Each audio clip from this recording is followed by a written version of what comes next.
There's nothing wrong with loving who you are, she said, 'cause he made you perfect, babe.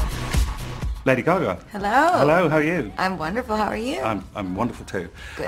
Can we talk about your new album? Yes, we can. Let's do it. Okay. I haven't heard it all. I wasn't allowed to hear it all, but I've heard a couple. Obviously, I've heard the singles, but I heard a couple of album tracks just downstairs before I was allowed into your boudoir. And it strikes me that the kind of overall feel of the album, it's like a really good night out.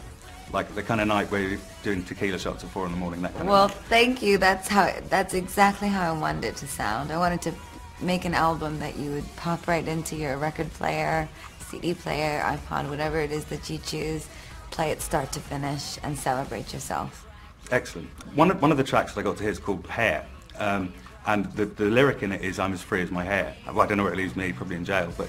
That's okay. You have it. See, you're even freer without hair. Even freer. But I took that to mean, my interpretation of it, hearing it once, was that, you know, you're the master of your own reinvention. You can change your hair, your clothes, That's right. whatever, and be whoever you want to be. Am I correct in assuming You're that? absolutely correct. And also, you know, it's just sort of another way of hammering home the overarching theme of the album, which is that you're not born just once. You're reborn over and over again as many times as you like. And when you're young, and I'm still young and so are you, your hair is your glory or your ability to change, whether it be something psychological or something emotional, or your clothes or your hair or your makeup or whatever it is that you want to change.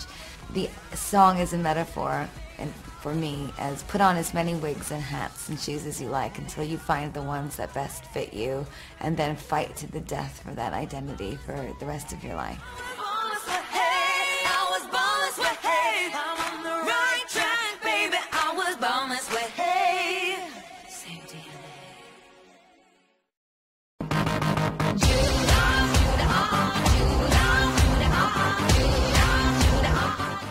I wanted to ask you about the internet, actually, because I don't think any artist has harnessed the power of the internet quite as completely as you've done.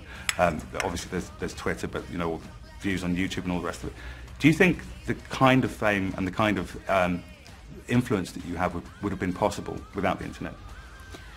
I don't know. I suppose I would have found another way to communicate with my fans, but it is all how you use the internet. It's about what you make of it.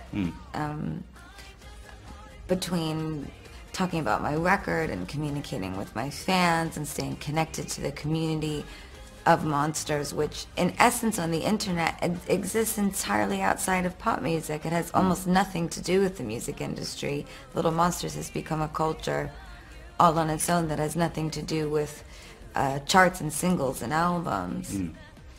But also political activism and mobilizing as many people on the internet as I can to be involved with voting or being aware of what's happening in the government in the US.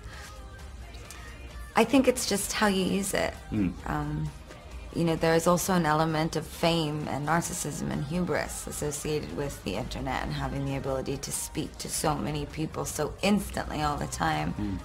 So I think if you have the voice, you need to use it wisely, and I hope, I hope I do.